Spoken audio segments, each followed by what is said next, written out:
Faculty of Science at the University of Peradeniya with first class honors in computer science and topping his batch. Ramesh went on to earn his DPhil in artificial intelligence from prestigious University of Oxford. Currently, Dr. Ranavanas serves as the Chief Analytics and AI Officer at Dialog Axiata, where he led the creation of an AI and Analytics division that significantly enhanced the company's operational excellence and customer experience.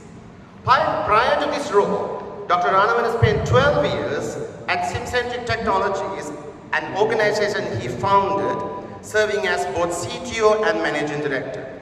Under his guidance, the company established a strong global presence in simulation software. Subsequently, he assumed the position of CTO at Tengri UAV, leading groundbreaking advancements in an unmanned aerial vehicle technology. Recognizing the importance of strategic AI adoption, he also founded Enterprise Machine Learning Private Limited, a consultancy firm guiding multinational organizations through AI transformation.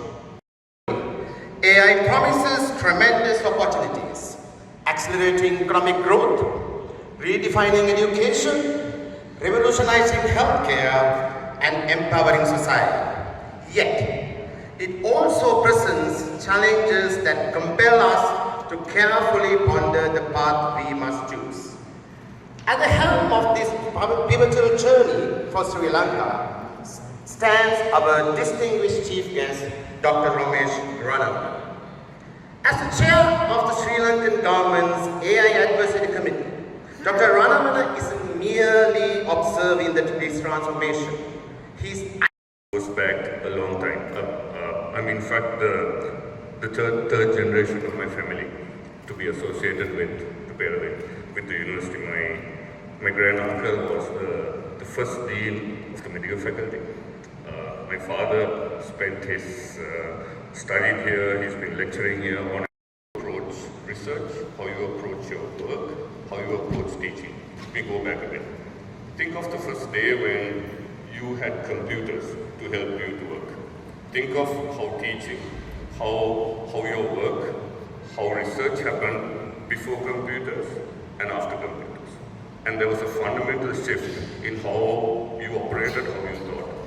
There was a similar transformation which happened when the internet came out. How you access information, how you did research. That too was a fundamental shift in how you operated. Now we are at the cusp of the third revolution of that sort, the introduction of AI. And I feel personally, because we are still at the start of this transformation, this is a massive opportunity. When I came into universities when I was a young kid, everybody had desks in front of them, they had notebooks, and maybe there was one computer or two computers in every department.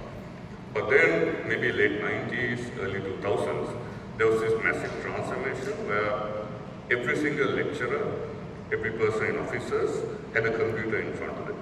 And that was a fundamental shift in how we thought, how we operated, where everybody was able to do their own research, write their own papers, do their own PowerPoints, have Excel, all those things. Whereas earlier it was only a few who had that access.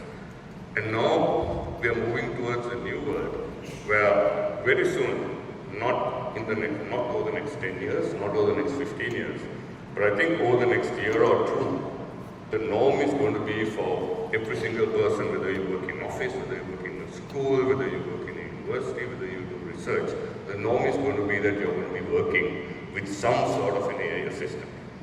Be it a generation in the US of adults aged 18 to 65 now is at 40%, 39.5%. 39.5% of all adults between 18 and 65 use these AI assistants at least 2 times a week. That's the fundamental shift, and there's been no technology in the history of humanity which has gone up so fast. And here, I'm not talking about the historical AI, what I did my PhD on, where you work with numbers, you do forecasts, you do classification. That AI has been around for a long time. The big shift now is what we are seeing with generative AI, which has only been around for 6-7 years. But a month and a half ago, have launched this new feature called deep research. This deep research feature, where you can give a research topic an objective using AI, and we did a survey amongst the Asiata group. We checked the logs, and we found that about 70% of the staff use ChatGPT almost daily, and that's messy. But then we went and looked at how long their prompts are. Usually, the average length of a prompt is about 10 words, 15 words. That is the wrong way to do it, because the fundamental nature of AI, or what makes AI so powerful, is the problem. And if you haven't defined the whole problem, it will make assumptions and fill in those gaps. And that makes it powerful, but also can make it extremely dangerous, because the assumptions that the AI make can be wrong. You get around those assumptions by being extremely descriptive in what you want the AI to do. Instead of letting the AI take control of what needs to be done, you take control of the AI by giving highly detailed descriptions. And that is the art of prompt engineering. And that is something that very few people in Sri Lanka still know. And you are very fortunate that we have Professor Roshan and Dr. Asita, who are actually leading the national initiative on prompt engineering. They're trying to train every Sri Lankan on prompt engineering, and that team is based out of Peradeniya. I think you should really leverage on that and make it mandatory. Even in our companies, our goal now is within this year, where every single staff member has to get trained on prompt engineering, because it's a risk for us if they use these AI systems wrong. So it's got to become mandatory skills for just about anybody. So if you go through each one of those, first one, the paradigm shift in research. We are moving from manual research to partially automated or augmented research, where you get more help from technology. This is nothing new.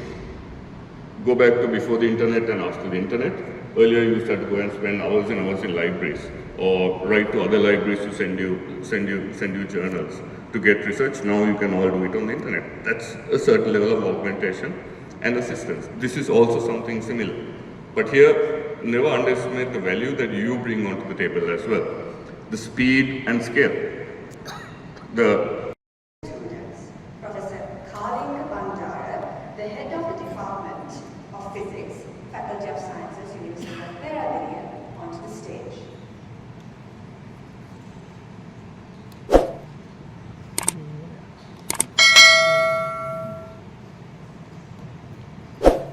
Esteemed academic and leader, Professor Lakshman Dissanayake.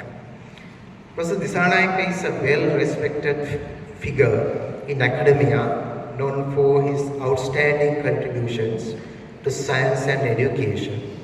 His leadership and dedication have left a lasting impact, and we are truly honored to have him with us today.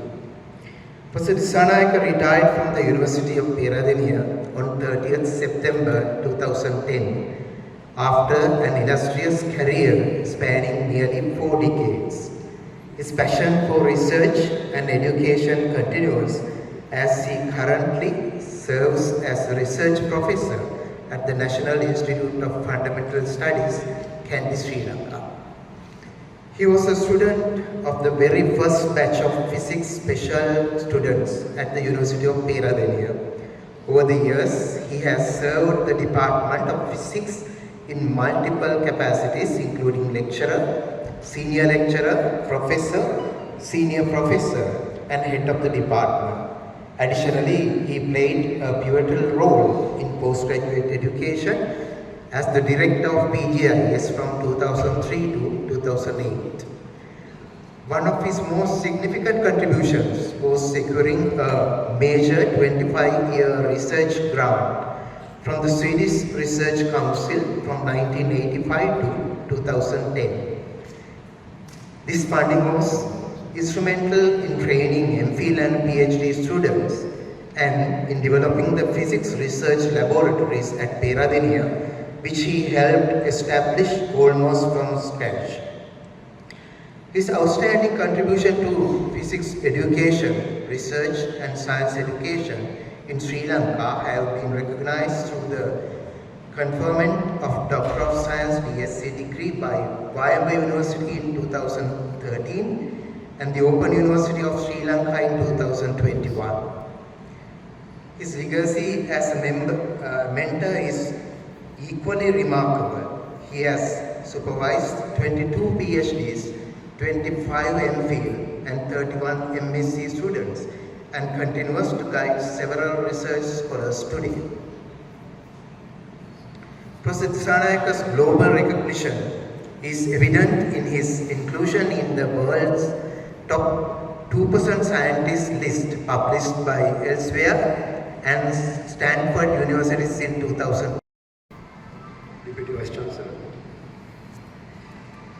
Professor Sri Vijay Sundar, President of the AAUP, Dr. Ramesh Ranavan, Chief Guest today, Dr. Himalika Mason, the General Secretary of AAUP and the members of the AAUP, colleagues, ladies and gentlemen. Good morning to all of you. Dr. Ranavan took us a journey through the future. Let me take you a journey through the past related to my academic life at Peradeniya. I joined the Peradeniya University in 1965 as an undergraduate student of the Faculty of Science. In my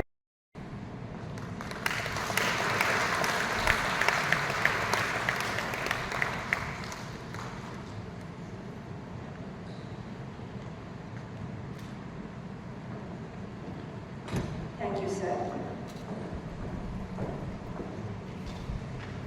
Of the AAUP and the Deputy Vice Chancellor at this AGM. Your presence today is a great honor to us. We are honored to have one of our distinguished alumni as the chief guest, Dr. Ramesh Ranavan. We are grateful to you for accepting our invitation and gracing the occasion. Thank you for sharing your valuable insights and experience with us. Your presence has enriched this event and left a lasting impact on all of us.